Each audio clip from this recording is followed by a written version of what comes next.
talking about gratitude. Gratitude is the feeling of enough, and with enough comes contentment. During this really hard time that we are going through, a lot of changes, a lot of unknowns, just things changing from one day to another, sometimes things changing within the day. Sometimes it's really hard to stop and think about all the things that are going good because we are just trying to learn new things. Like I said, things might change. It's sometimes hard to stop and look at the things that are going good. So it's really easy for us to compare ourselves.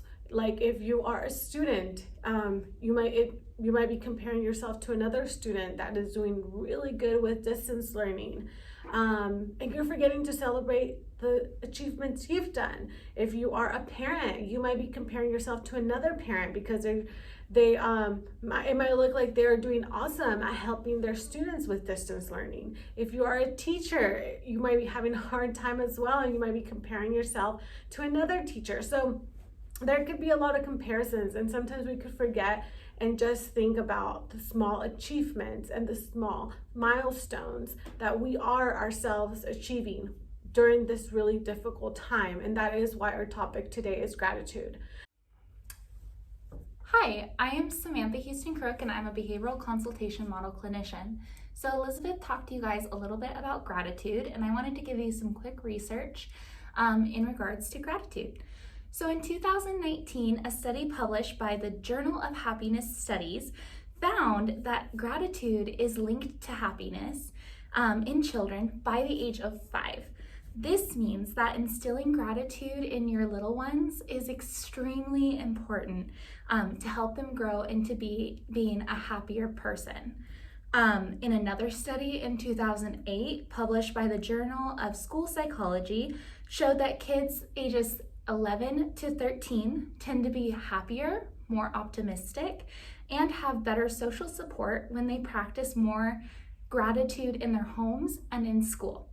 Encourage your child to say thank you on a regular basis. So this happens by you offering gentle reminders, such as, your brother let you go first, what should you say to him? Or, grandma gave you a cookie, what should you say?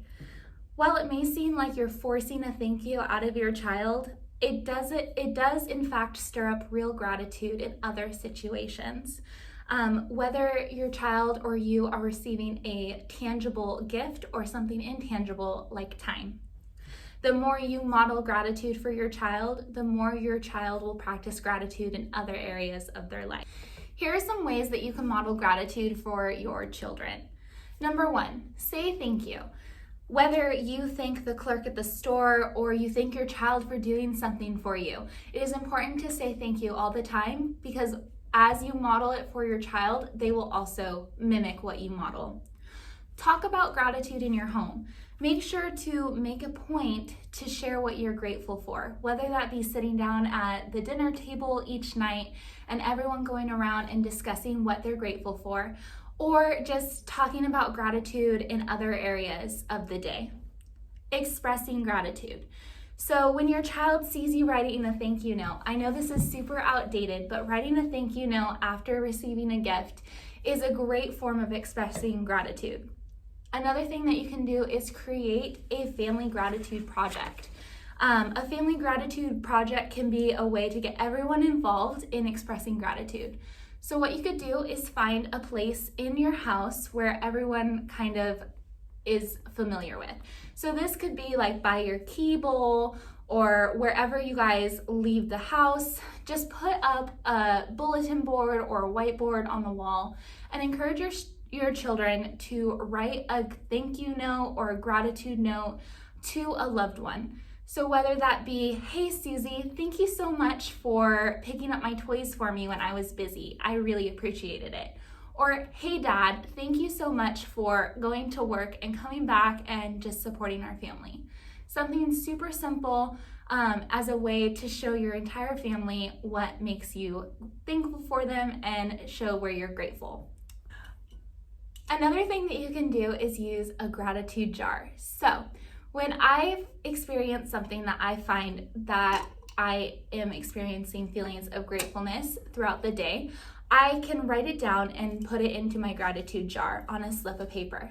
And then I can look back and remember about the moment that I felt grateful. This is especially important when you're kind of struggling with gratefulness and thankfulness throughout your day, or things are just really difficult right now, and you just need a gentle reminder that there were some days and some times where you had some grateful moments, and it's a great way to remember those.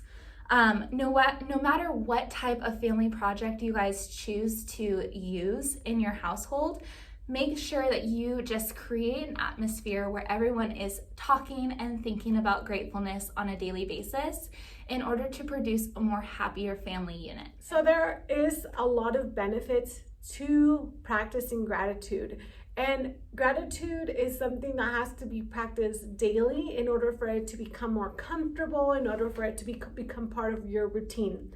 So from the research we've done, I know Sam talked about some statistics, some research, and she talked about the gratitude jar. But the benefits are that it increases happiness and positive mood. You have you're more satisfied with life. You focus less on the materialistic things. You will less likely experience burnout, better physical health, you could sleep better, you are less tired, and greater resiliency. So I know that gratitude is something that sometimes we forget to do. So just stop and take a deep breath and just look around and just think about the small achievements or one thing or two or three things, and just say it to yourself that you're very thankful for. And with that, I hope you all have a great month and you all got this. Bye.